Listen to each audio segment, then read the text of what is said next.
अस्सलाम वालेकुम student, welcome to new video. आज हम पाकिस्तानी एक साइंटिस्ट को डिस्कस करेंगे जिसने पाकिस्तान के लिए बड़ा एजाज़ जीता है, नोबेल प्राइज़ जीता है फिज़िक्स में। वो कौन था, कहाँ से आया हुआ था, उसकी एजुकेशन कहाँ से ली थी, सारे आज हम डिस्कस करेंगे इस वीडियो में। पहले उसका नाम डिस्कस करेंगे। उसका नाम था अब्दुल सलाम। उसका पूरा नाम जो था वो मोहम्मद अब्दुल सलाम था। उसने फिज़िक्स में कुछ थ्योरीज जो थी उसको प्रूव किया था। उसकी जो एजुकेशनल बैकग्राउंड है वो कहाँ से, वो लाहौर से था, गवर्नमेंट कॉलेज ऑफ लाहौर, जिसने वहाँ पे बीए और एमए मैथमेटिक्स में कंप्लीट कर दिए थे उस वक्त। और फिर उसे स्कॉलरशिप मिला। स्कॉलरशिप वहाँ पे इंग्लैंड के लिए मिला था, जिस कॉलेज का नाम था जॉन्स कॉलेज एंड इस यूनिवर्सिटी का नाम था कैम्ब्रिज यूनिवर्सिटी। वहाँ पे उसने फिर से बीए किया। पहले उसने पीएचडी कंप्लीट की, फिर मैथमेटिक्स में, फिर उसने फिज़िक्स में बीए और एमए फिर से किया दोबारा। और वो जो था वो 29 जनवरी 1926 में पैदा हुआ और पंजाब में हुआ। उस वक्त पंजाब जो था वो ब्रिटिश इंडिया में था, जो अभी पंजाब पाकिस्तान में आता है, वही पंजाब था। और वो मर गया 21 नवंबर 1996 को ऑक्सफोर्ड इंग्लैंड में मर गया था, पाकिस्तान में नहीं मरा था वो। उसने कुछ कंट्रीब्यूशन किए थे साइंस के फील्ड में पाकिस्तान के लिए। उसने बहुत सी चीज़ें किए थे जिसमें आज हम उसको डिस्कस करेंगे। उसने पहले 1979 में दो साइंटिस्ट और भी थे, एक अब्दुल सलाम था, उसने नोबेल प्राइज़ फिज़िक्स में जीत लिया था।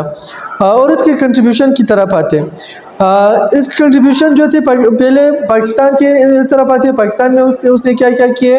पाकिस्तान में वो रहे साइंस एडवाइज़र की, बतौर गवर्नमेंट ऑफ पाकिस्तान के लिए साइंस एडवाइज़र में काम किया।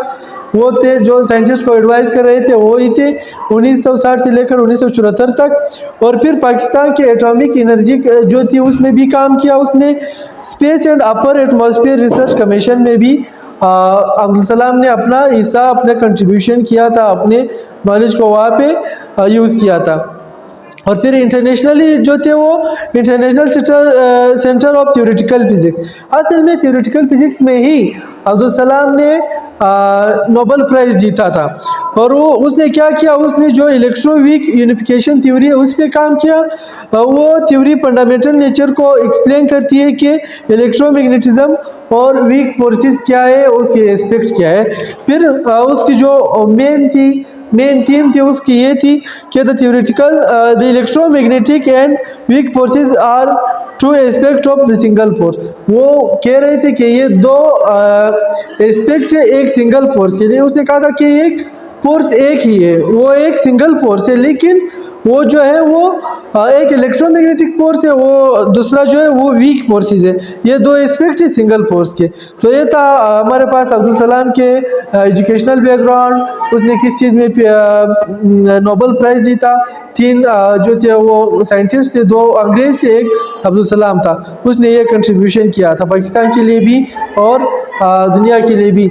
एक और बात जो थी, Abdul Salam was non for promoting science and education. वो इसीलिए भी जाने जाते थे कि उसने साइंस और एजुकेशन को प्रमोट किया, उस फील्ड में बहुत काम किया। Thank you so much.